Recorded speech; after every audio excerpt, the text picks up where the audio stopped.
We've reached chapter 10 in Hosea, and the going is tough because the message is grim.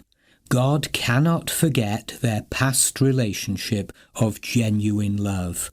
Israel was a spreading vine, verse 1, luxuriant and filled with fruit. But defection has set in, big time. Perhaps this section could be subtitled "Look Back in Anguish," as God outlines their ongoing waywardness. They have no reverence for the eternal. Their heart is deceitful, verse 2. The force of the word is smooth, slick, slippery.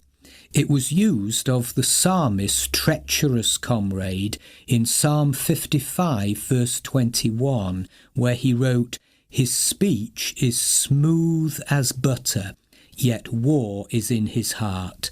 His words are more soothing than oil, yet they are drawn swords." The Message Bible paraphrases verse 2, "Their sweet smiles are sheer lies. They're guilty as sin.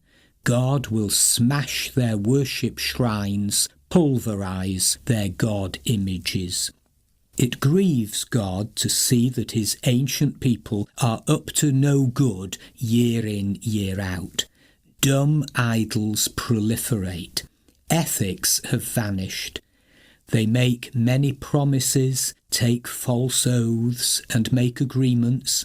Therefore lawsuits spring up like poisonous weeds in a ploughed field. Verse 4. Bethel's calf god, a detestable idol overlaid with gold, is said to be at Bethaven, which means house of wickedness. The Living Bible puts verses 5 and 6 like this: "The people of Samaria tremble in case their calf god idols at Bethaven should be hurt. The priests and people too mourn over the departed honour of their shattered gods." This idol, this calf god thing, will be carted with them when they go as slaves to Assyria, a present to the great king there. Ephraim will be laughed at for trusting in this idol. Israel will be put to shame. The Living Bible, chapter 10, verses 5 and 6. What a heavy message. Without God's blessing, the kings were impotent.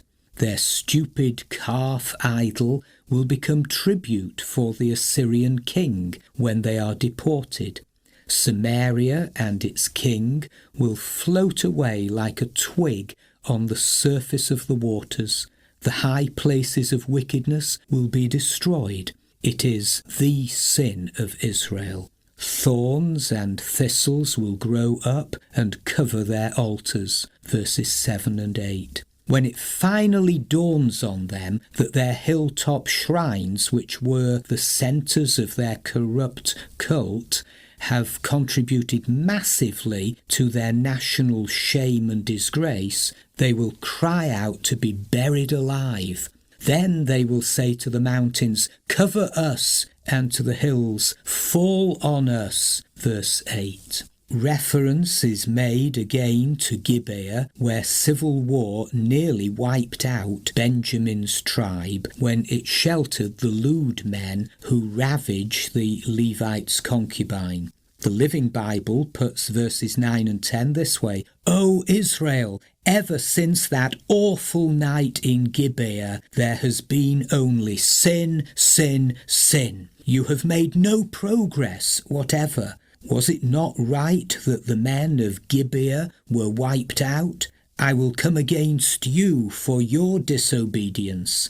I will gather the armies of the nations against you to punish you for your heaped up sins." Ephraim used to be a pet heifer, tenderly trained by Yahweh, that loved to thresh, but she would not yield her neck to the harness, but just ploughed her wicked ways. The word trained suggests tractable, responsive, useful, but things are different now. As a trained heifer, the chosen people should have broken up the fallow ground and sowed a righteous crop, but the nation had forgotten its vocation. Instead of being a working heifer, the nation had become a grazing cow. The NIV Study Bible comments, "Now God would cause Israel," here called both Ephraim and Jacob, and Judah, to do the heavy work of ploughing and harrowing under a yoke, a picture of going into the Assyrian and Babylonian captivities.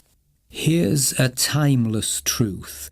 Sow for yourselves righteousness, reap the fruit of unfailing love, here's that Hebrew word chesed again, and break up your unploughed ground, for it is time to seek the Lord until he comes and showers righteousness on you. Verse 12. Sadly, that is not what Ephraim has been doing.